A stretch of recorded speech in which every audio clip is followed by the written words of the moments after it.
आता पाहूया टॉप 9 मोठ्या बातम्या।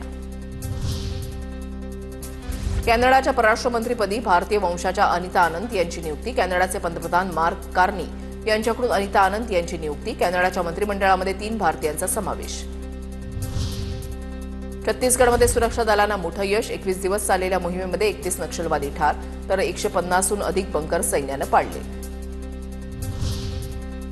आजपासून राहुल गांधींचं मिशन बिहार। राहुल गांधी आज बिहार दौऱ्यावर। राहुल गांधी बिहारमधून न्याय संवाद यात्रेला सुरुवात। राहुल गांधी ऑपरेशन सिंदूरवर काय बोलणार याकडे लक्ष।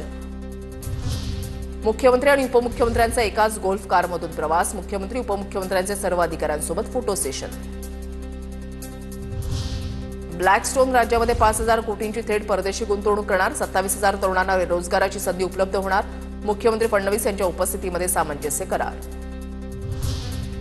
कतारनं आयोजित केलेल्या स्टेट डिनरमध्ये मुकेश अंबानी आणि डोनाल्ड ट्रम्प यांची भेट। एलॉन मस्कही उपस्थित। अंबानींचा कतारचे अमीर तमीम बिन हमद अल थानी यांच्याशीही हस्तांदोलन। मुंबईसह उपनगरामध्ये आज वादळी पावसाचा इशारा। राज्यामधील अनेक जिल्ह्यांसाठी हवामान विभागाकडून अलर्ट जारी। पुढील 5 दिवस मेघगर्जनेसह जोरदार पावसाचा इशारा। वसई विरारमध्ये पविया माजी नगरसेवक सीताराम गुप्ता आणि त्याच्या साथीदारांवर ईडीचे छापे। 13 ठिकाणच्या छापेमारीमध्ये 9 कोटींची रोकड आणि 23 कोटींचे दागिने जप्त। पालिकेच्या हद्दीमध्ये 41 बेकायदेशीर इमारती बांधून लोकांची आर्थिक फसवणूक केल्याचा आरोप।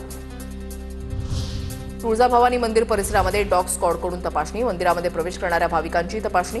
भारत पाकिस्तान तणावाच्या पार्श्वभूमीवर महत्त्वाच्या तीर्थस्थळांना अलर्ट।